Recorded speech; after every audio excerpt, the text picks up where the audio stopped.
ધોરણ 7 વિષય Gujarati educational purpose આ મારી ઓનલાઈન ચેનલમાં આપ સર્વનું હાર્દિક સ્વાગત છે. આજનો આપણો વિષય છે વ્યાકરણ વિશેષણ ભાગ 2. પ્રથમ ભાગમાં તમે વિશેષણના પ્રથમ 3 પ્રકાર ગુણવાચક વિશેષણ, સંખ્યાવાચક વિશેષણ અને પરિણામવાચક વિશેષણ આ જોઈ ગયા. આશા છે કે તમને એ 3 પ્રકાર વ્યવસ્થિત રીતે સમજાઈ ગયા હશે. હવે બાકીના જે 3 પ્રકારો છે પ્રશ્નવાચક વિશેષણ, દર્શકવાચક વિશેષણ અને સાપેક્ષ વિશેષણ, આ 3 પ્રકારો હવે આપણે જોવા જઈ રહ્યા છીએ. તેમાં સર્વપ્રથમ અત્યારે આપણે પ્રશ્નવાચક વિશેષણ વિશે ચર્ચા કરીશું. પ્રશ્નવાચક વિશેષણ એટલે શું? પાછળ તમને કહ્યું તેમ પ્રકાર ઉપરથી, એના નામ ઉપરથી જ પ્રશ્નવાચક વિશેષણ, જેમાં પ્રશ્ન એ મુખ્ય શબ્દ છે, એ પરથી તમને ખ્યાલ આવશે. એની વ્યાખ્યા કહું છું. જે પદ કે શબ્દથી પ્રશ્ન તૈયાર થતો હોય અથવા પ્રશ્ન સૂચક શબ્દ બનતો હોય તે પદને પ્રશ્નવાચક વિશેષણ કહેવામાં આવે છે. જેમ કે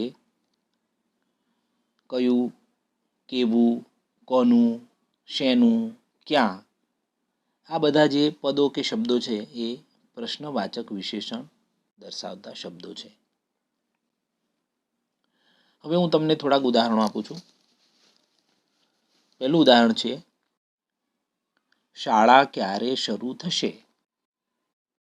બરાબર, તમારા બધાના મનમાં આ જ પ્રશ્ન હશે. બીજું છે તમને કયું ફળ ભાવે છે? ત્રીજો ઉદાહરણ છે લોકડાઉનથી શું ફાયદો થયો? બરાબર, તમે બધા અત્યારે લોકડાઉનમાં જ છો ને? તો પહેલા ઉદાહરણમાં શાળા ક્યારે શરૂ થશે, ક્યારે પ્રશ્ન સૂચક શબ્દ. બીજામાં ઉદાહરણમાં તમને કયું ફળ ભાવે છે, કયું. ત્રીજો લોકડાઉનથી શું ફાયદો થયો, શું. તો ક્યારે, કયું, શું, આ પ્રશ્ન સૂચક શબ્દો દ્વારા પ્રશ્નવાચક વિશેષણ તૈયાર થયેલા છે અને તમે એ વાક્યમાં બરાબર સમજ્યા હશો એવી આશા કરું છું. ત્યારબાદ આગળનું ઉદાહરણ જોઈએ. પ્રકાર 5મો છે દર્શક વિશેષણ. દર્શક વિશેષણ એટલે શું? તો દર્શક એટલે કે દર્શાવવું, અથવા તો કહીએ કે બતાવવું, અથવા તો કહીએ કે ચીંધવું. બરાબર, આ એનો શાબ્દિક અર્થ છે. એની વ્યાખ્યા કંઈક આવી છે: જે પદ કે શબ્દ દ્વારા કંઈક બતાવવામાં આવ્યું હોય, કંઈ દર્શાવવામાં આવ્યું હોય કે કંઈક જણાવવામાં આવ્યું હોય તેને દર્શક વિશેષણ કહેવામાં આવે છે. સમજાઈ ગયું? એના શબ્દો છે, દર્શક વિશેષણ સૂચક શબ્દો છે કે આ, એ, પેલો, પેલી, પેલું, પેલા. બરાબર, આપણા ધોરણ 7ના પુસ્તકમાં આપેલા જ છે. પાન નંબર 12 અને 13 ઉપર તમે જોશો તો આ બધું આપેલું જ છે. એના કેટલાક ઉદાહરણો મેં કાઢ્યા છે, એ દ્વારા હું તમને સમજાવું, તમે ખૂબ ઝડપથી સમજી શકશો. પહેલું ઉદાહરણ છે આ આઈસ્ક્રીમ મારી છે. બરાબર, તમારી જ છે. બીજું ઉદાહરણ છે પેલા શિક્ષકો અમને ભણાવે છે. ત્રીજું ઉદાહરણ છે એ મીઠાઈ તારી છે. જુઓ, પ્રથમ ઉદાહરણમાં આ આઈસ્ક્રીમ એટલે કે ટેબલ પર સામે પડેલી છે તે આ બતાવે છે, આ દર્શાવે છે, દર્શક આ. બીજામાં પેલા શિક્ષકો અમને ભણાવે છે તે પેલા એટલે કે સામે ક્યાંક તો ઊભા છે, આંગળી કરીને આપણે બતાવતા હોઈશું કે પેલા શિક્ષકો, તો પેલા. અને ત્રીજું છે એ મીઠાઈ, એટલે કદાચ તો કબાટમાં એ કોઈ ખાનામાં મૂકેલી મીઠાઈ છે તે તરફ આંગળીનો નિર્દેશ કરીને કહેવાય કે એ મીઠાઈ તારી છે. આમ આ દર્શક વિશેષણ તમને બરાબર સમજાયું હશે. હવે છેલ્લો પ્રકાર છે છઠ્ઠો, સાપેક્ષ સર્વનામ, સાપેક્ષ વિશેષણ. સાપેક્ષનો